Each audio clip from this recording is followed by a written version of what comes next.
सुनता ना रे। आज हिंदुस्तान भर में एनआरसी, सीएए और एनपीआर को लेकर जो माहौल बना हुआ है, इससे पूरे हिंदुस्तानी लोग वाकिफ हैं। ना सिर्फ हिंदुस्तानी बल्कि दुनिया के तमाम लोग इस कानून के खिलाफ है और इस कानून से वाकिफ है। और तमाम लोगों को लगता है कि एक सेक्युलर मुल्क में इस तरह के कानून बनाना ये सरकार की हिमाकत है। लेकिन सरकार अपने इस कानून को पीछे वापस लेने या फिर इसे कैंसिल करने के हित में नहीं है। जनता चाहे कुछ भी कर ले, सरकार ये कानून वापस नहीं लेना चाहती है। तो हम यहाँ के आम लोगों से राय लेना चाहेंगे कि उनकी इस कानून को लेकर क्या सोचे। चलिए भाई, आपका क्या नाम है? मेरा नाम मोहम्मद सुफियान है। मोहम्मद सुफियान भाई, आपकी क्या राय है एनआरसी सीएए को लेकर? पहले तो सर मैं इस एनआरसी बिल को रिजेक्ट करता हूँ, जो कि ये संविधान के खिलाफ है। मुझे पता नहीं एनआरसी बिल क्यों लाया जा रहा है, इसकी क्या वजह है, क्या रीज़न है, मैं नहीं जानता। मगर ये जो भी हो रहा है आज मुल्क भर में बहुत गलत हो रहा है। लोगों की कहीं जाने की इसके अंदर, जैसा कि दिल्ली में एक जो यूनिवर्सिटी में जो हादसा हुआ वो भी बहुत गलत हुआ। इससे ना कि एक ने लोगों को ना तो परेशानी इतनी हो रही है कि वो अपने काम धंधे छोड़ के कहाँ डॉक्यूमेंट्स कलेक्ट करेंगे भाई। सबसे तो पहले आप ये काम करो कि देश की बेरोजगारी को दूर करो, जो जो देश में ज़रूरत है आज उसको पूरी करो, ना कि एनआरसी बिल के पीछे लगे रहो। भाई मेरे को एक बात बताओ, आप जो डॉक्यूमेंट्स मांग रहे हैं ये कब के 1950 के डॉक्यूमेंट्स मांग रहे हैं, तब के इस देश में एक नहीं सेकुलर कंट्री है। यहाँ पर जितना है कि ने दूसरे भाइयों ने जान दी है देश को, उतनी हमारे लोगों ने भी जान दी है। और ये पूरे हिंदुस्तान जो है सेकुलर कंट्री है, हम इस देश के नागरिकता है, हम इस देश के है और रहेंगे। और आपको तो पता है जनता ये। आपका नाम क्या है सर? मेरा नाम सैयद मुनीरुद्दीन है। सर, आपकी क्या राय एनआरसी सीएए को लेकर?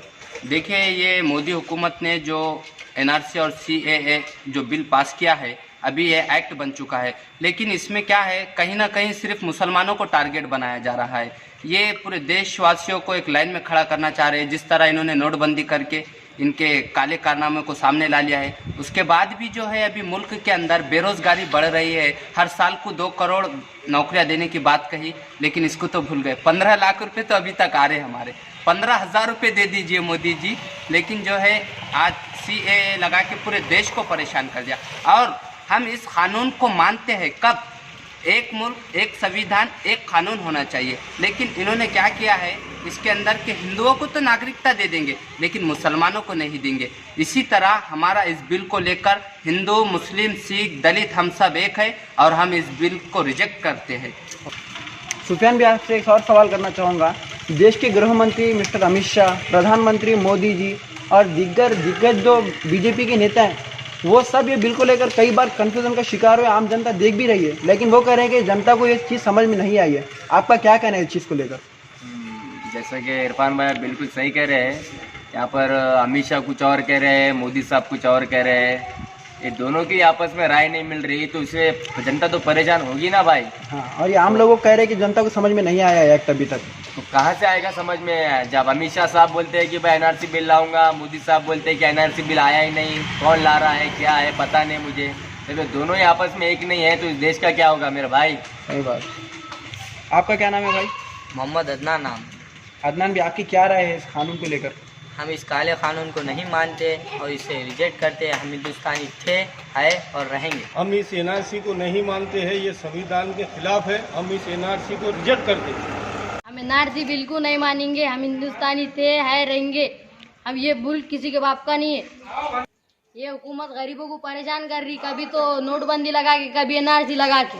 जनधन के नाम पे अकाउंट खोलने लगा, 15 लाख रुपए डालते, बोले 15 रुपए भी नहीं। आपका नाम क्या है सर? जी, मोहम्मद रियाज अंसारी। रियाज अंसारी साहब, आपकी क्या राय सीएए और एनआरसी को लेकर? हम इसके तो खिलाफ है, हम इसकी मजम्मत करते हैं एनआरसी बिल को। और सीएए जो है ये बिल को हम बिल्कुल नहीं मानते। असल में ये देश का बंटवारा करने के काबिल की ये राय है। ये जो भी ये काम कर रहे हैं, इनको देश से कोई हमदर्दी नहीं है। ये जब से हुकूमत आए वाली है तब से हम आज तक के देख रहे हैं, ये सीएए बिल हो या एनआरसी बिल हो या इसके अलावा जो भी है, नोटबंदी है, ये है, वो है, खाली ये देश को लेकर खेलने के मुद्दे बना रहे हैं। अब ये जो बिल आ रहा है, ये बिल की जो हम सब के अंदर जो इसके बारे में डर पैदा होने वाला है, ये सिर्फ मुसलमान इससे घबराए हुए नहीं है। आज मुसलमानों के ताल्लुक से है, कल हिंदू के इसमें भी जो गैर इसके रहेंगे, यानी छोटे तबके के रहेंगे, कल उनको बोलेंगे कि हम उनको निकाल कर फेंक देंगे। ये तमाम चीज़ें ऐसी है कि ये देश को बंटवारा करने का है। तो ये आपने देखा देश के युवा लोगों की ये राय थी इस काले कानून को लेकर। आगे भी हम आपको अपडेट देते रहेंगे। अपडेट लेने के लिए हमारे साथ बने रहिए। कैमरामैन मोहम्मद इरशाद के साथ मैं मोहम्मद इरफान।